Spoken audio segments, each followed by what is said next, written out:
Dalam perspektif manajemen keamanan nasional, Stadion Utama Gelora Bung Karno bukan hanya aset fisik tetapi juga merupakan bagian integral infrastruktur strategis negara.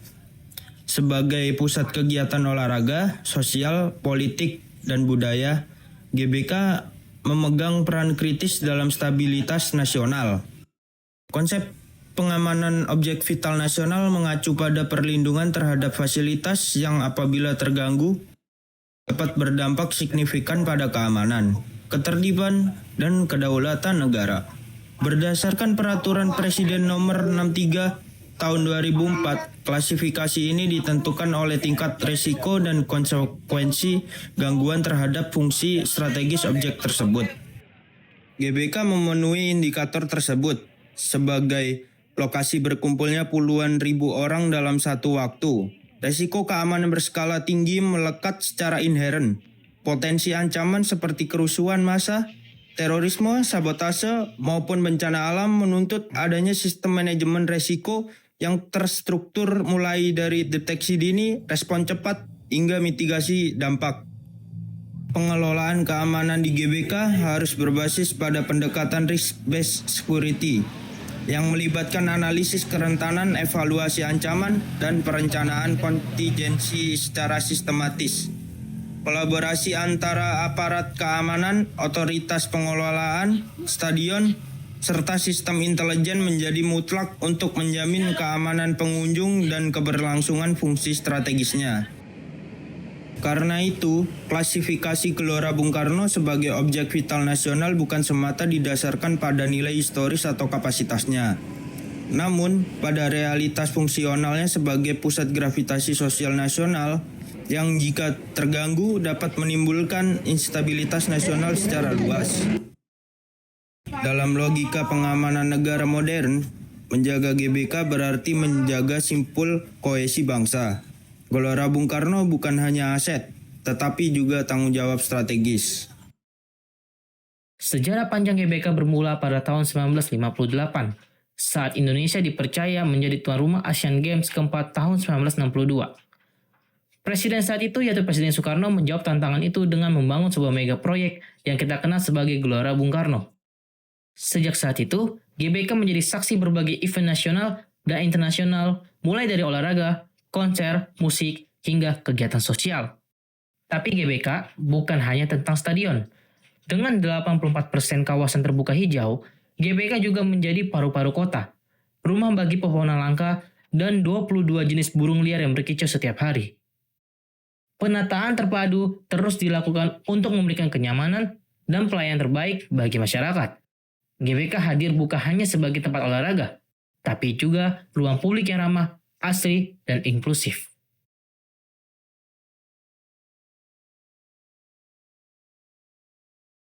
Meski dikenal sebagai ruang publik terbesar dan terlengkap di pusat Jakarta, Gelora Bung Karno tidak luput dari sorotan.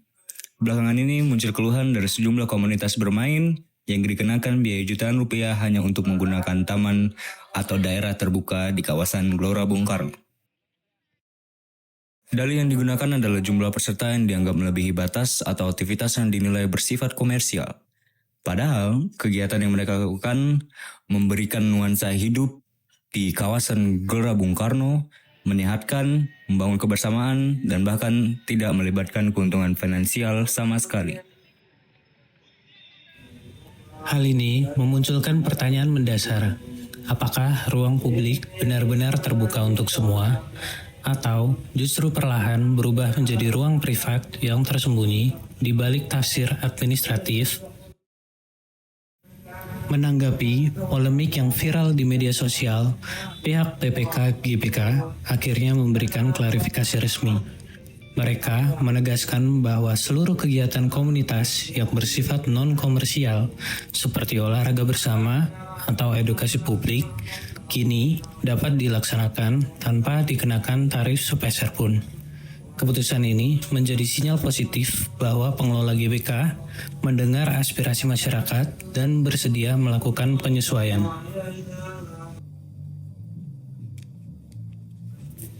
Situasi ini menjadi catatan penting bahwa pengamanan dan tata kelola kawasan vital seperti GBK bukan hanya soal pagar, patroli, dan CCTV, tetapi juga soal keberpihakan terhadap masyarakat yang menggunakan ruang bersama secara aktif dan bertanggung jawab.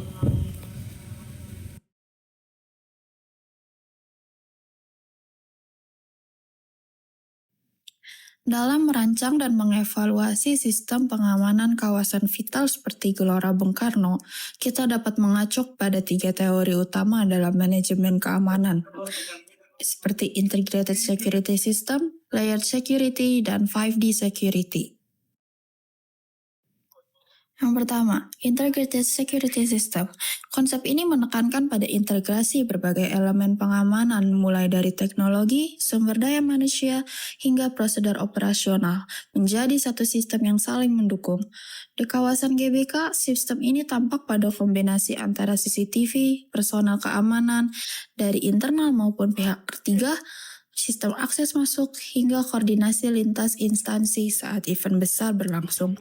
Yang artinya, tidak ada satu komponen pun yang berdiri sendiri. Semuanya harus saling terhubung untuk menciptakan pengamanan yang utuh dan efisien. Kedua, Layered Security. Teori ini mengusung konsep pertahanan berlapis, di mana pengamanan dibagi ke dalam beberapa zona, dari yang paling luar hingga titik paling vital. Di GBK, kita bisa melihat penerapan ini melalui lapisan luar, seperti pagar dan akses jalan, lapisan tengah yaitu titik masuk yang dijaga dan digunakan sebagai area screening, hingga lapisan dalam berupa zona steril, area VIP, dan ruang operasional yang tidak bisa diakses sembarangan. Tujuan dari sistem berlapis ini adalah memperlambat dan menyaring potensi ancaman sejak dini sebelum mencapai titik krusial. Kemudian yang terakhir ada 5D Security, yaitu Deter, Detect, Delay, Deny, dan Defend. Model ini terdiri dari 5 tahap pengamanan berurutan yang seluruhnya dapat kita lihat dalam praktik di GBK. Deter atau mencegah dilakukan melalui kehadiran petugas yang terlihat jelas dan rambu peringatan di berbagai titik.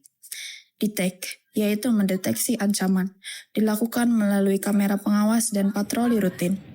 Delay, memperlambat akses pihak tak berwenang, dilakukan melalui pagar, jalur antrean, dan pengecekan. Deny, yakni menolak akses secara total ke area-area terbatas, seperti ruang kontrol dan tribun VIP. Kemudian yang terakhir yaitu defend, yaitu kesiapan petugas untuk merespon jika ancaman nyata terjadi, terutama saat event besar, di mana personel tambahan disiagakan. Untuk memahami lebih jauh sistem keamanan yang diterapkan di kawasan Gelora Bung Karno, kami sempat mewawancarai seorang petugas keamanan yang sedang berjaga di depan posko pengamanan. Beliau tidak bersedia wajah maupun suaranya ditampilkan dalam video, namun berikut kami sajikan inti dari penjelasan beliau. Saat kami tanyakan soal tingkat keamanan secara umum, beliau menjawab, "Kalau saya pribadi, sebagai petugas yang tiap hari berjaga di sini, saya bisa bilang kondisi keamanan di Gelora Bung Karno saat ini sudah cukup baik. Tapi tentu, kami tidak boleh lengah, kami tetap akan terus menyesuaikan diri dan beradaptasi dengan potensi gangguan keamanan yang bisa muncul kapan saja." Patroli keamanan dilakukan selama 24 jam penuh, tanpa henti, untuk memastikan setiap sudut kawasan tetap terpantau. Setiap pintu masuk atau titik akses selalu dijaga oleh personel. Namun, untuk kegiatan berskala besar seperti konser atau pertandingan internasional, sistem pengamanan ditingkatkan, termasuk adanya screening terhadap tamu, serta kerjasama lintas lembaga seperti dengan kepolisian, dinas perhubungan, atau pengelola event. Penjelasan tersebut menguatkan bahwa sistem pengamanan di Gelora Bung Karno tidak bersifat statis, melainkan adaptif dan fleksibel sesuai dengan skala aktivitas.